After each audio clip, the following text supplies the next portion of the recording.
बिल्कुल प्रॉपर आ रही है। आप मोमिन है? नहीं भाई, खत्म। खत्म। खत्म, टाटा बाय बाय हो गया। टाटा टाटा बाय बाय हो गया, और आप ही लोग की वजह से हुआ है, तो बहुत बहुत शुक्रिया भाई आप लोगों का मेरी आंख पहली खोलने बार के जुड़े लिए। हैं या इससे पहले भी जुड़े थे? जी मैं bye bye, tata, goodbye, गया। पोस्टेड इमाम के साथ, लेकिन आपके साथ बहुत मुश्किल हो रहा था। यानी जब मैं कोशिश कर रहा था तब स्टूडियो फुल। अभी मैं तो आया हूँ आपके पहली बार, पास। मतलब फर्स्ट टाइम ये चैनल पे जुड़े हैं जी ना जी आप? जी जी। हाँ हाँ। आज नमाजें कुछ पढ़ते थे दरूद। आप? जी मैं 1 साल से, अभी मेरी उम्र 30 साल है। तो हम्म। आप तो जानते हैं मुसलमानों में प्रॉपर नमाज कोई नहीं पढ़ पाता है जल्दी। तो कभी नमाज ओके। पढ़ते थे, कभी छोड़ते थे, लेकिन मैं 1 साल से, अभी 2023 से 1 साल से कंटिन्यू पढ़ रहा था। हाँ। लेकिन साहिल भाई, प्रॉब्लम क्या है ना, मैं ये मानता हूँ अब कि मैं अपने टीनेजर से ही ना एक्स मुस्लिम था। मुझे अब लगता है ऐसा ऐसा, क्योंकि ना मेरे को ना यकीन बैठ नहीं पाता था किसी चीज का। लेकिन वो इतना प्रेशर और इतना बिलीफ था कि उस चीज को नजरअंदाज कर देते थे हमेशा। हमेशा तो कुछ भी सर सुना। 1 साल पहले नमाजें पढ़ते थे? हाँ हाँ, 1 साल तक कंटिन्यू पढ़ा। ओके, तो मैं बता आयतुल रहा कुर्सी मैं। याद है? जी आयतुल कुर्सी याद है आपको? नहीं याद है, मैं पढ़ना नहीं चाहता, लेकिन मैं आपको अपने प्रूफ के लिए कुल हुवल्लाहु अहद अल्लाहु समद लम यलिद वलम यूलद वलम यकुल लहू कुफुवन अहद इन्ना अतैनाकल कौसर मैं सुना सकता हूँ ये सब। सुनाइए। तो साहिल भाई क्या है ना, तो सुनाइए प्रॉब्लम सुनाइए, क्या सुनाते जाइए। है, इन्ना अतैनाकल कौसर फसल रब्बिका वनहर इन्ना शानिअका हुवल अब्तर। क्लॉज रब्बिल और नास मालिकिन नास इलाहिन नास मिन शर्रिल वसवासिल खन्नास अल्लज़ी युवस्विसु फी सुदूरिन नास मिनल जिन्नति वन नास। और सुनाओ। अलम तरह। अलम तरह। अलम तरा कैफ फ़अल रब्बुका बिअस्हाबिल फील अलम यजअल कैदहुम फी तजलीलिन व अरसल अलैहिम तैरन अबाबिल तरमीम बिहिजारतिन मिन सिज्जिल फजरहुम कअस्फिन माकूल। वजू में कितनी रकात होती है? वज़ू में हाँ। वज़ू में रिकात हाँ। वज़ू में रिकात कहाँ से आ गई है साहिल साहब? Okay, thank you. अच्छा, ये हमारे जो छोटे गिरगिट है, मेरे को कुछ लोगों ने क्लिप भेजा था छोटे गिरगिट की, और देख के ही छोटे गिरगिट को हंसी आ जाती है। तो इन लोग ने एक नया शोषा छोड़ा है। नया शोषा ये छोड़ा है कि कोई मोमिन जाता है, यानी जो एक्स मुस्लिम हो जाता है, तो वो उसको इस तरीके का सवाल करते हैं। फिर मोमिन हजरात भी वो कमेंट इवेंट में सवाल करते हैं कि भाई वजू में कितनी रकात। तो जाहिर सी बात है कि वजू जो है उसमें, फराइज होते हैं ना, वज़ू के कितने फराइज है ये होते हैं। हाँ, तो अब वो जो जाता है बेचारा वो कंफ्यूज हो जाता है, वो कुछ बोल देता है तो कहते हैं कि देखो यार, ये तो एक्स मुस्लिम था ही नहीं, ये फेक बन के आता है। भाई हम तो यहाँ पे, वो तुम्हारे पास तुम खुद बिठाते रहोगे ऐसे लोगों को ला के, ये दिखाने के लिए कि भाई हमारे पास पे झूठे एक्स मुस्लिम आते। यहाँ पे तो हम बाकायदा टेस्ट लेते हैं, और बल्कि वो मुसलमान जो कि पैदा हुआ है मुसलमान घराने में, और तुम खुद भी उसको मुसलमान ही समझते हो, लेकिन उनको कुछ आता जाता नहीं, क्योंकि वो नमाज भी नहीं पढ़ते। बहुत सारे ऐसे लोग हैं जिनको कुरान भी सही से पढ़ने नहीं आता है। तो हम तो उनको मौका भी नहीं देते। हम तो कहते हैं कि भाई तुम प्रॉपरली मुसलमान थे ही नहीं, तो तुम्हारा इधर जी काम ही नहीं जी है, तुम जी। काफिर बन जाओ। तो हम तो यहाँ पे इस तरीके से टेस्ट लेते हैं छोटे गिरगिट। तो इस तरीके से आप अगर बदनाम करने की कोशिश करोगे तो उससे कोई फर्क नहीं पड़ने वाला। एटलीस्ट आप हमारे लिए ये चीज नहीं कह सकते हो, क्योंकि हम यहाँ पे टेस्ट लेते हैं। अच्छा, छोटे गिरगिट को शायद ये नहीं मालूम होगा कि वजू करते वक्त तो कोई नमाज रकात नहीं होती, लेकिन अगर तेरे सवाल का अगर मैं ये भी जवाब दूं कि 2 रकात है, तो इसमें कोई गलती नहीं है। क्योंकि आपको शायद ये मालूम हो या नहीं मालूम हो, इस्लाम आता जाता हो या नहीं आता जाता हो, आपको पता होना चाहिए कि एक होती है तहियतुल वजू। तहियतुल वजू क्या है? तहियतुल वजू ये है कि आप जब वजू करते हैं तो आप उसके बाद 2 रकात नमाज पढ़ते हैं। तो अगर कोई 2 रकात कह भी दे तो वो कोई गलत नहीं है, तहियतुल वजू होता है। वजू के बाद आप 2 रकात पढ़ते हो, उसको तहियतुल वजू कहते हैं। उसी तरीके से तहियतुल मस्जिद भी होता है।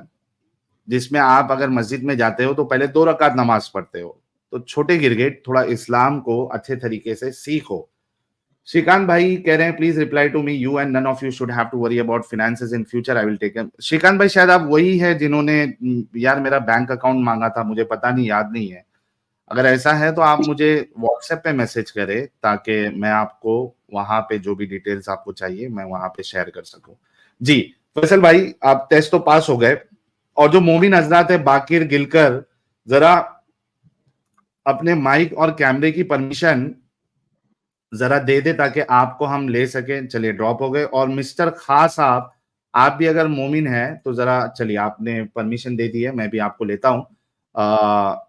अरे आफरीन जी बिस्मिल्लाहिर्रहमानिर्रहीम पढ़ रही है। पहली फुर्सत में छोड़ दो स्टूडियो। नॉन मोमिन हो यार, पब्लिक को चैट में पूछ लो नॉन मोमिन स्ट्रीम कब है। अच्छा क्या यार नॉन मोमिन स्ट्रीम है, ये पूछने के लिए तुम अपना स्ट्रीम में जुड़ रहे हो यार, क्या अजीब बात है। हाँ फैसल भाई तो यानी क्या हुआ ऐसा कि आपने इस्लाम छोड़ दिया, मेजर पॉइंट्स तो बताइए। साहिल भाई मैं बता रहा हूँ ना, मेरे अंदर ना शक का कीड़ा ना शुरू से था। जब मैं टीनेजर में भी था तो इस्लाम की बहुत सारी बातें सुनता था, तो हजम करना मुश्किल होता था। लेकिन आप तो जानते हैं ना, अगर आपका माहौल ऐसा हो इस्लामिक हो, हालांकि मेरे घर का माहौल बहुत ज्यादा इस्लामिक नहीं था, लेकिन तब भी दोस्त यार जिस एरिया में रहना वहां पर ही जलसे जुलूस होना, तो उसका इम्पैक्ट पड़ते रहा। तो ये चीज मेरे ऊपर हावी नहीं हुआ कभी भी। जो मेरे अंदर ये सब जो इस्लाम को लेकर गलत फहमी आती थी, तो मैंने डिस्कस की इसके बारे में अपने दोस्त से जो बहुत ज्यादा रिलीजियस था। तो बोला देखो ये आम बात है, अगर एक मोमिन के अंदर ये सब ख्याल आ रहा है ना, तो और परेशान हो रहा है, तो अलामत है अच्छे ईमान की। तो वहां से तो मैं मोटिवेट हो गया, मैं बोला चलो अच्छी बात है। मैंने बोला कि कंफर्म है कि ऐसा होता है? बोला हाँ, जिसको आता है अगर वो परेशान हो रहा है यानी वो खौफ कर रहा है कि चलो भाई मेरा दिन कहीं मेरा ईमान खराब तो नहीं हो रहा है ना इससे, तुमको अगर परेशानी हो रहा है तो इसका मतलब अच्छी बात है। तो वहां से मैं रिलैक्स हो गया। लेकिन साहिल भाई वही बात है ना, आप तो रिलैक्स हो जाओगे लेकिन जो इनलॉजिकल बात है उसको कैसे आप हजम कर पाओगे। सही बात है, तो क्या बातें इलॉजिकल लगी आपको? तो हुआ क्या मैं बता रहा हूँ। तो मैं ना देखिए जाकिर नायक को सब आइडल मानते हैं इंडिया में, इवन पाकिस्तान में सब जगह। बहुत से लोग लेकिन मानते हैं। हाँ, मेरा उल्टा केस है। मैं जब जाकिर नायक को सुनने लगा ना, तो वो एक्स मुस्लिम का सबसे बड़ा बीच उसी के पास से ही मेरे अंदर आया। अरे अब वाह। सुनने वाले बहुत परेशान होंगे कि कैसे भाई जाकिर नायक का क्या बात था। तो मेरे को ये नहीं पता था पहले कि कुरान में या हदीस में या हुजूर सल्लल्लाहु अलैहि वसल्लम ने जितनी बातें की है ये और कहीं मेंशन नहीं है। ये मुझे पता नहीं था, टू बी ऑनेस्ट। मेरे को लगता था कि ये सब पूरा यूनिक है, मतलब इस्लाम में ये सब चीज यूनिक है, इस्लाम के अलावा और कोई नहीं बात करते इसके बारे में। लेकिन जाकिर नायक का अगर आपने देखा होगा तो वो रिलीजन कंपैरिजन के ऊपर बहुत वीडियो बनाया है, याद है ना आपको साहिल भाई? हाँ हाँ जिसमें वीडियो वो बहुत बताता सारी। था कि मोहम्मद सल्लल्लाहु अलैहि वसल्लम का जिक्र अलग मज़ाहिब में, बाइबल में, तोरा में। तो ये सब बताता था वो कि कुरान में, जैसे आपका यहूद का मैं बता रहा हूँ, यहूदी का, कि यहूदी भी रोजा रखते हैं, नमाज पढ़ते हैं। तो मैं सोचने लगा अरे यार ये कैसा बात हुआ। अरे अल्लाह को भाई अगर तुम यहूदी की बात करते हो, यहूदियों से तो रसूलुल्लाह ने बहुत सारी चीजें कॉपी तो पेस्ट की शायद है। मुझे नहीं पता था ना, मैं वही बता रहा हूँ, ये चीज मुझे नहीं पता था। प्यारे भाई तो मैं एक मिनट रुको, मैं एक सिर्फ इसमें पॉइंट जोड़ना चाहता हूं कि ये इतना बड़ा नालायक है जाकिर नालायक कि यहूदी का बोलता तो भी थोड़ा बहुत समझ में आता, इसने तो सनातन में भी नमाज को साबित करने की कोशिश की है। बोले सनातन में किताबों से वो अष्टांग, मेरे ख्याल से अष्टांग कहते हैं उसको, 8 अंगों को ये करना, टेकना, तो बोले ये तो मुसलमानों वाला सजदा है। तो ये इतना बड़ा नालायक है और इतना गिरा हुआ इंसान है कि बातों को यहाँ वहां ट्विस्ट करके ये लोग किसी को भी, यानी दूध को दही बना दे, दही को खीर बना दे, खीर को चीर बना दे, इनका कुछ भरोसा नहीं। साष्टांग, अच्छा अष्टांग नहीं साष्टांग, ओके जो भी है, लेकिन वो इस तरीके का हरामीपन उसने कई बार किया हुआ है लोगों को बेवकूफ बनाने के लिए। जी भाई हाँ, फिर क्या हुआ? तो फिर क्या हुआ, तो ये तो शायद भाई मुझे पता नहीं थी, तो मैं बहुत हैरान हुआ, बोला अल्लाह ऐसा कैसे कर रहा है? अगर मान लो यहूदी 2 रिकात नमाज़ पढ़ते हैं और रोज़ा रखते हैं, ठीक है? तो अगर अल्लाह उसको ही समझा ये चीज़ तो ज़्यादा आसानी होगा ना एज़ कम्पेयर टू मुस्लिम, कि भाई तुम अब हाँ 2 रिकात नमाज़ मत पढ़ो, 5 पढ़ो। तुम रोज़ा हाँ ऐसे मत रखो, ऐसे रखो। तो ये तो ज़्यादा ईज़ी होगा, ना कि एक सही। नया दीन को अब पूरा का पूरा एस्टेब्लिश करना। मतलब ये कैसा है यार? ये समझ के बाहर है एकदम। उसके बाद उसकी मेरा वजह स्टार्ट है हो ना गया भाई, उसकी वजह ये है, ये वजह जानने के लिए आपको हमारी पहले वाली स्ट्रीम देखना पड़ेगा, और उसमें हमने बताया था अल्लाह खुद कहता है कि वो जिन आयतों को बदलना चाहता है यानी मनसूख करना चाहता है या भुला देता है वो, तो उससे बेहतर या उस जैसी आयतों को वो फिर लेके आता है। तो इससे साबित होता है कि उसके जो अहकाम है जिसको उसने भुला दिया या मनसूख कर दिया, तो वो परफेक्ट नहीं थे। इस वजह से उसको नए नए अहकाम देने पड़े, पुराने अहकामों को रोकना पड़ा। तो इससे साबित होता है, ये बात तो हमने साबित की, उसकी वजह ये है जो आपका सवाल है। तो ये जी, जी। इम्परफेक्ट खुदा है जो इस्लाम वाला खुदा है। जी। जी, और दूसरी बात क्या है ना साहिल साहब कि देखो मैं सच बताता हूँ, मैं ज़्यादा पढ़ता नहीं था कि मैंने हम्म हदीस खोल लिया। मैंने क्या कर रखा था ना, एक बड़े-बड़े उलमा को फ़ॉलो कर लिया था और उनका ही क्लिप देखकर अब देखिए एक चीज़ को अगर 10 उलमा बता रहे तो ये समझ में आ जाता है ना कि भाई ये सही बात है, तभी तो सारे उलमा इतने ये बात करते हैं। ऐसे देख कर के मैंने हदीसें सीखी। तो मैं हम्म जब हदीस सुनता था तो मेरे को लगता था क्या यार क्या हो रहा है? हाँ इस्लाम में लालच और डर का इतना अच्छा पैटर्न सेट किया हुआ है ना, जो कोई भी रिलीजन उसको बीट नहीं कर सकता। ये बात आप मानते हैं ना साहिब साहब? क्या कहने, डर बड़ा जबरदस्त। डर और लालच का बहुत ज़बरदस्त कॉम्बिनेशन। देखिए कैसे, हम्म आप सुनते होंगे कि तारिक ज़मील को उठा लेते हैं, तारिक ज़मील साहब को। वो हम्म उनके पास तो ऐसा वज़ीफ़ा है कि आपको लगने लगेगा कि इस्लाम से मीठा कोई मज़हब ही नहीं, अगर आप हम्म तारिक ज़मील साहब को सुनेंगे तो। उससे हाँ ज़्यादा मेरे को फैब्रिकेटेड इंसान ही नहीं लगता है। अभी मैंने हम्म हाल ही में उसका एक शो देखा था, पाकिस्तान में वो लाइव शो कर रहा था, जहाँ पर वो आखिरत के बारे में बता रहा था और पूरा एक्टिंग करके बता रहा है। हम्म मतलब कैसे गिर जाएगा, वो गिर जाएगा। उसके बाद मैंने आपके स्ट्रीम में किसी से सुना था हुज़ूर सल्लल्लाहु अलैहि वसल्लम की पैदाइश, हम्म जिसने ये पूरे हदीस से साबित किया था कैसे पैदा हुए।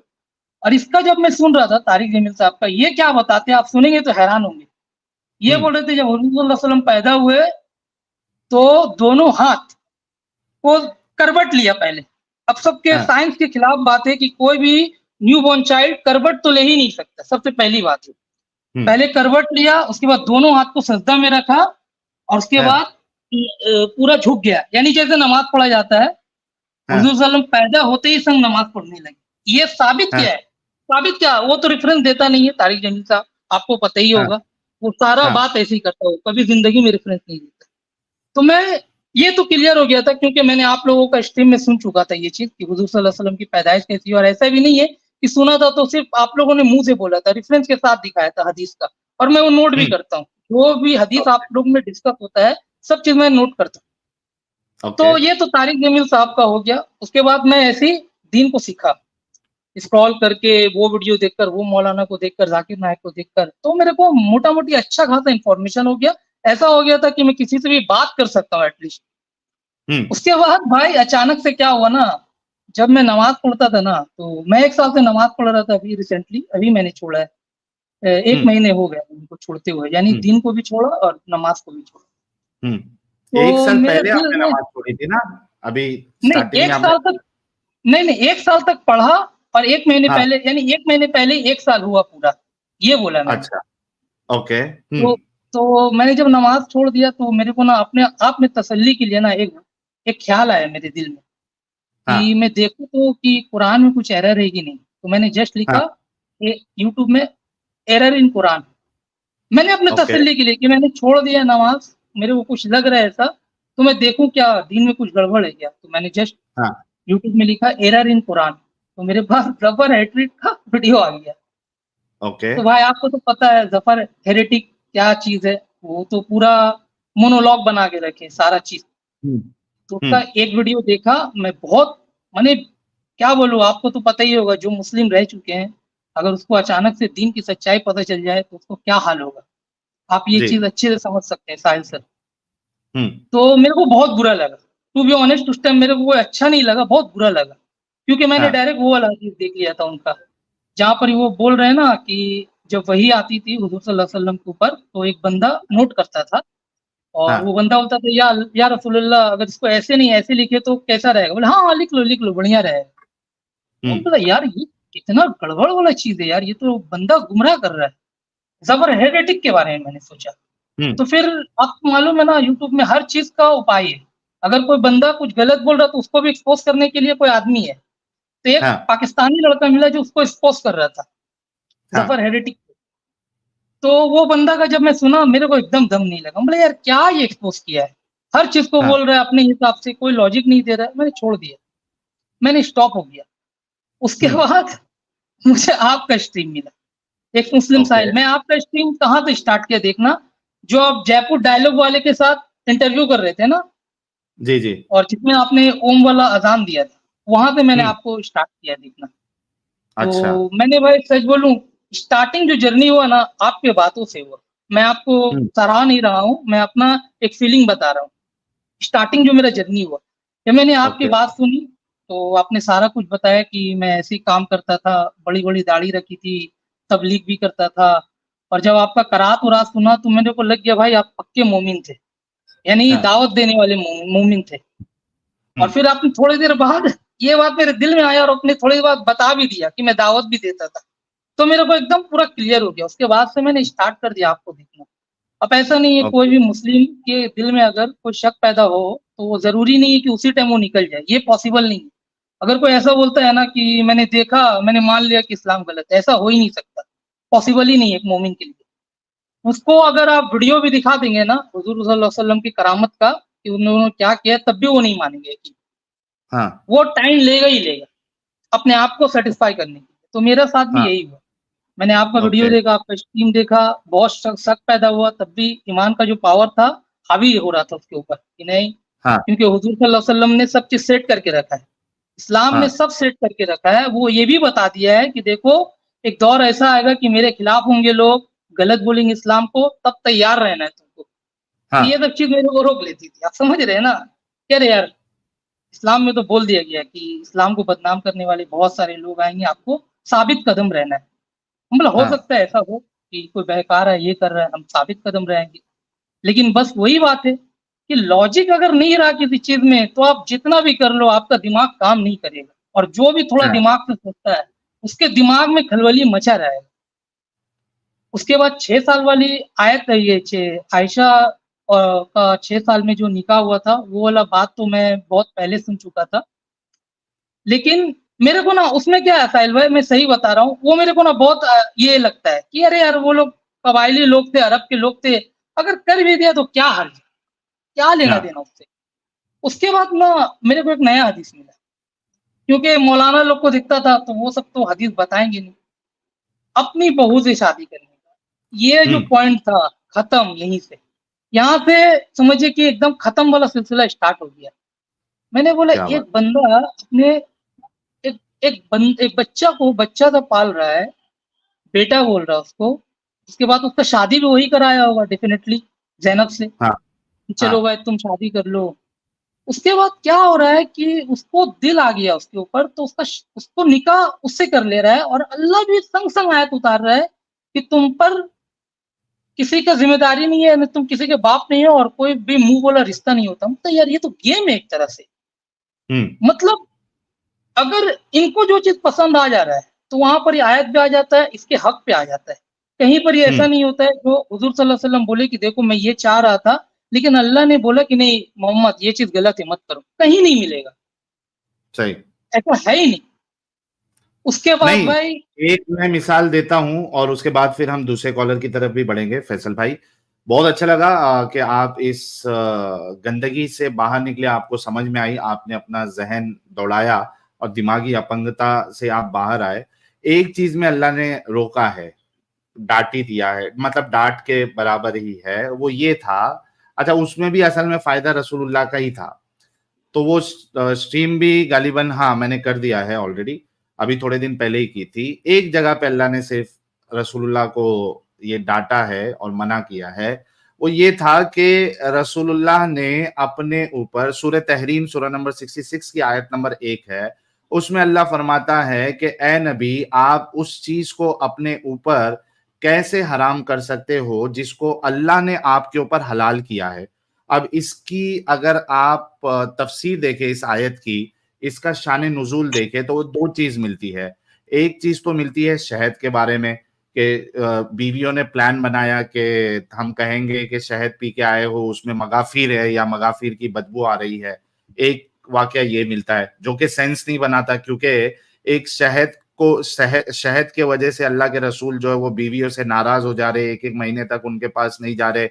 अल्लाह कुरान से आयत नाजिल कर दे रहा है और फिर उसमें आयत में ये भी कह रहा है कि तुम अपनी बीवियों को खुश करने के लिए तुम इस तरीके के काम कर रहे हो, और वो बीवी अगर सुधरे नहीं तो उसके खिलाफ अल्लाह है, फरिश्ते हैं, मलाइका है, नेक मोमिन हजरात है। तो ये शहद वाला मामला जो है वहां पे फिट, लॉजिकली अगर आप देखें तो फिट नहीं होता है। दूसरा मामला क्या है? दूसरा मामला ये है कि वहां पे और एक चीज मिलती है तफसीर में भी, और सुनन नसाई की एक हदीस भी है जहां पे अल्लाह के रसूल ने मारिया किप्तिया के साथ वो सेकस फरमा रहे थे, हमबिस्तरी फरमा रहे थे, डिंगी डिंगी मुबारक फरमा रहे थे, तो और वो भी दूसरी बीवी के घर पे, उसके बेड पे, तो वो बीवी ने देख लिया था। तो उस पे जब वो रंगे हाथ पकड़े गए रसूलुल्लाह, तो रसूलुल्लाह घबरा गए, डर गए। रसूलुल्लाह ने उनसे कहा, हफ्सा थी मेरे ख्याल से, हफ्सा हफ्सा हाँ। हफ्सा के के बिस्तर पर कर रहे थे डिंगी डिंगी।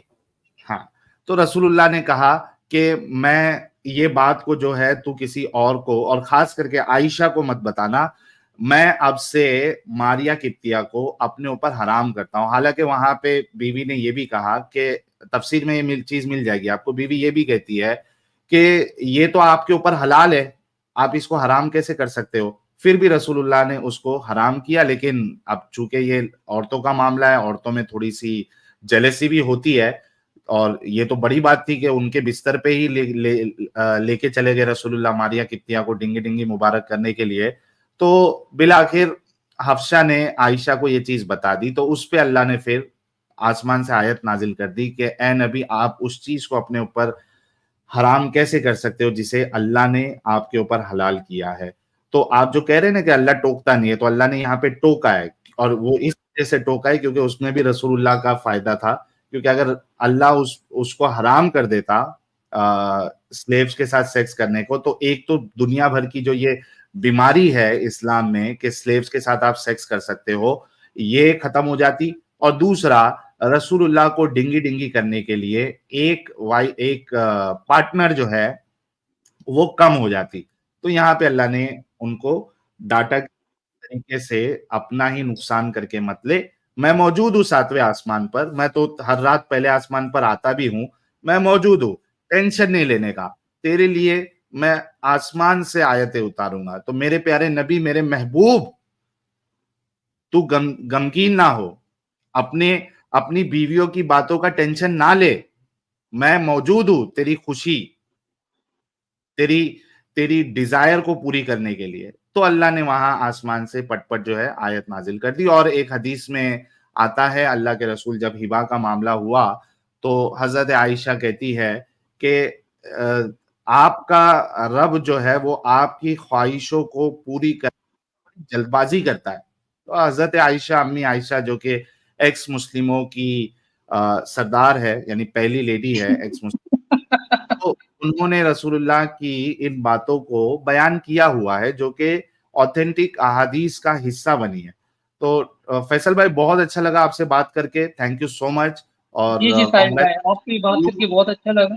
कभी जी, और जुड़ूंगा तो और बताऊंगा, ठीक है? अभी आप और दूसरे कॉलर को ले लीजिए। बहुत शुक्रिया प्यारे भाई। हमारे फैसल भाई के लिए आते साथ ही एक विकेट जो गिरी है, फैसल भाई के लिए एक एक गुलाब का फूल मैं भेज दे। बहुत और पहले तो विकेट गिराना चाह रहा था साहिल भाई, लेकिन मौका नहीं मिलता। आप लोगों का इतना ज्यादा क्रेज है ना कि हम लोग को मौका नहीं मिलता है जल्दी आने को। आज कैसे मिल गया? चलिए, आज मिल गया आपको, अच्छा टेंशन नहीं है। साहिल भाई, एक सवाल था अमित भाई से, मैं कर सकता हूँ क्या? जल्दी से करिए सर, हमें मोमिन की तरफ भी अमित बढ़ना है। भाई, मैं बोल रहा हूँ, आप क्या एक्स मुस्लिम है अमित भाई? नहीं भाई। अच्छा अच्छा, समझ गया, ठीक है, और बताने की जरूरत नहीं। थैंक यू अमित भाई। थैंक यू भाई। चलिए, थैंक यू फैसल भाई, बड़े प्यारे भाई है हमारे फैसल भाई। चलिए यार, देखो जो भी दिमाग थोड़ा सा लगाएगा ना, कोई रॉकेट साइंस नहीं है ये समझने के लिए, कोई आपको पूरा एकदम डिटेल में आपको पढ़ने के बाद ही एक्स मुस्लिम बनना है, ये कोई जरूरी नहीं है। कॉन्सेप्ट में नहीं क्या एकदम फ्लॉ नहीं, एकदम है, नहीं, एकदम जरूरी नहीं है। हाँ, कॉन्सेप्ट में क्या फ्लॉ है, और कैरेक्टर वाइज क्या ऐसे शख्स को हम रसूल मान सकते हैं या रोल मॉडल मान सकते हैं, अगर आप इससे भी समझे तो बहुत बड़े आसानी से आपको समझ में आ जाएगा कि ये पूरा झोल और चक्कर क्या है। चलिए, thank you so much Faisal भाई। Thank you. ओके।